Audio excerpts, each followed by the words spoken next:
Since you liked the last 10 interesting facts video, here are yet another 10 interesting facts you didn't know about. There are actually 11, so enjoy the extra one. First fun fact takes place in the Fort Zancudo base. If you come near the hangars where the jets are, you will see these rockets on the rollers. To anyone, they probably look like just a decoration to displays, but interestingly enough, there is a way how you can actually interact with them. If you pull out any of your weapons, you can shoot at the back of these rockets, upon which the booster will ignite and the missile together with the car will propel forward and will drive until it explodes. So if you are really bored and are at the Fort Zancudo base, you can play with these rockets to pass some time. Heavy Sniper is undoubtedly one of the best weapons in the game. It has great range since it is a sniper obviously, and if you upgrade the sniper to the Mark II variant, you can kill your opponents in just one shot, which is quite insane. But that's not what is interesting with the sniper. I mean, that is great and all, but it is just not what I want to talk about. Anyways. When you upgrade the sniper to Mark II variant, you can also buy a thermal scope, which helps you see your target since it will be in a really contrasting color compared to the surroundings. And it kinda gets hate because of that, but I mean, if you want to be the one who kills and not the one who dies, you have to use it. So here is the interesting fact. If you shoot somebody with the sniper, or rather any gun, through the thermal scope, you can see their body slowly lose temperature the longer it lays there, which is an interesting detail which adds a bit of realism to this game. Although I don't think that's how quickly a dead body cools down in real life, this feature is still quite interesting, and I guess not many of you know this. What you also don't really know is that over 90% of you are not subscribed. So if you want to, consider subscribing to get more of these bad transitions. Running away from cops can sometimes be annoying since even when the wanted stars are blinking, indicating that you are about to lose the cops, all it takes is for you to mess up and be in a pixel of any cop's cone of vision, and here you go again, you are fully wanted again. But there is actually a way that you can drive past a cop and be in his vision without actually being spotted. For this to work, you need to hop into a car that the cops haven't seen you in yet, and the car cannot be stolen, so most likely it needs to be your personal vehicle. Then when you are in that vehicle, if you quickly drive past a cop, you won't get spotted and you can still be losing the wanted level while you are driving. This is definitely good to know, but it will take time to set up correctly, and during that time it is much more simple just to stay somewhere the cops can see you and lose the cops that way.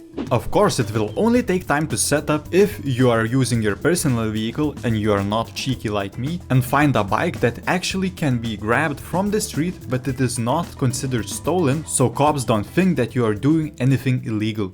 If you are not a certain level in GTA 5, you don't get access to a lot of great weapons like the minigun, RPG, heavy sniper and other guns which are really good. But there is a way you can still get these weapons even if you are a low level. If you have properties like the yacht, hangar, nightclub storage floors, facility or the submarine, in these spaces you can find weapon spawns where you will see a floating weapon, and if you walk over it, you will get that weapon in your inventory with some rounds. Usually it will be one magazine or one reload of that particular gun, meaning when you get to the reloading stage, the gun will be empty and that's it, you cannot use it anymore. This feature is quite useful since if you are a low level, it would be really beneficial for you to get the RPG or minigun, which both are really useful weapons, and in missions I think they are the most used, or at least I use these weapons most often. Of course, you will have to own these places first, which are quite expensive, but it's actually not that difficult to make money in the game, and I recommend to watch this video if you want to find out how. In the game, you probably use the Maze Bank's website quite often since it lets you deposit your money from the money you have on hand to the bank account. When you make a deposit, the game conveniently lets you deposit as large of a sum as you want to. However, there are a few times when you want to have cash in hand, and then it becomes harder to withdraw that money since the app only allows you to withdraw $50,000 at max. But there is a better way. If you come to any ATM on the map and go up to it, you will see that it will let you withdraw a way larger amount of cash than the one on the phone app. So if you need a large sum of money in your hand for some reason, you can use this knowledge and use the ATM to withdraw more of it in one time. You probably know that there are various on-foot actions you can do which you can access and change in your quick menu. You probably also know how useless they are and probably you never use them. Anyways, did you know that you can actually use a lot of these actions while you are in a car? You will need to go in the same menu and the only actions that are left will be the ones that you can do with your hands, because obviously your feet won't be visible and you cannot really use them. So if for some reason you wanted to show your emotions while in a car, you can use this feature to do that. One of the most useful vehicles in GTA 5 is the Mark II Oppressor, and it just happens that it is the most hated one as well. Anyways, it's not about that. The Oppressor Mark II is not only hated, but it is also a great and a nimble vehicle which is awesome for both the missions and in free roam when you have to just travel to places or do anything else. But even with all that said, it could be slightly better if it could be a bit faster in the air. If this thought ever came to your mind, I can gladly say that it can actually be faster with just a little finagling. Let me explain. Usually when you're flying it, these little winglets on the sides will be out, and if you look at your speedometer, you will see that you're going at about 100 miles per hour. However, if you press the button that turns off the hover mode, for me it's the spacebar, you will notice that the little winglets are now retracted, and now if you look at the speedometer, you will notice that you are flying at a speed of about 130 miles per hour, which is quite a lot faster. This works because if you are on the ground, the top speed of the Oppressor Mark II is 130 miles per hour, and what you are essentially doing by retracting the winglets in the air is basically making the Oppressor think that it is on the ground, so you get the ground speed. However, if you use this feature, your Oppressor will be constantly descending, so occasionally you will have to go up, and you can hold the spacebar or the button that activates this feature when going up so the winglets don't extend. This feature is quite useful to have a faster Oppressor, so make a use out of it. Chatbox in GTA 5 is home to a lot of, let's just say, interesting conversations. Apart from the horrid arguments you might see, the chat will be helpful to plan things with randoms and just play along without needing to be in a call together. The only problem you might face with the chatbox is that if you are trying to make a conversation with someone and someone else is trying to do that as well, your text or other person's text could get buried by new messages before you even get to read them.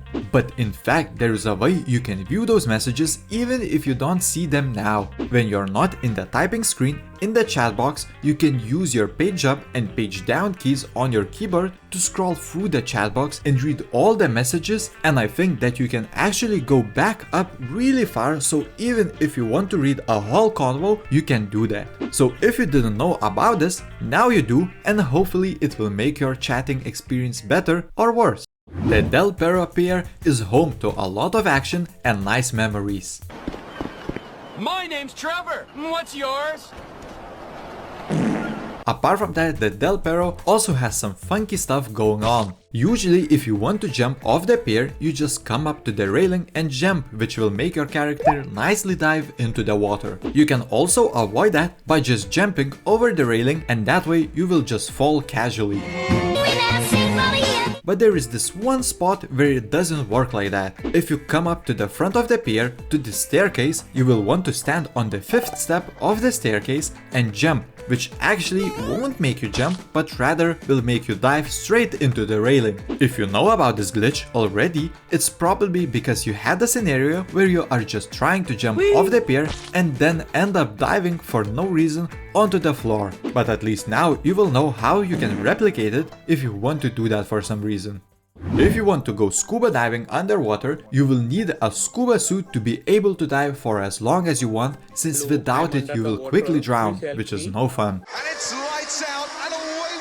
However, it is quite annoying since you will need to go to a clothing shop, buy the scuba suit, save it to one of the slots of your personal outfits, and just then you can go to the water and do your scuba diving. Of course, it's only hard to do it for the first time, but come on, let me make a point. And yes, there is an easier way, which involves the Kosatka submarine. If you go into your Kosatka submarine exactly to this part on the first floor, you will see a scuba diving gear which you can interact with. If you press E or the key that is assigned to this action, you will actually put on the diving suit so you can then go into the water through your moon pool and explore the sea. Or more realistically, Basically, it will become useful if you're doing the Cayo Perico prep mission where you need to steal the radar jammer so you can approach the Cayo Perico finale using said Kosatka. In this mission, you will need to dive and fight Meriwether's submarine, and the scuba suit will come in handy if you don't want to drown. So it's both useful just for free roam and for the missions.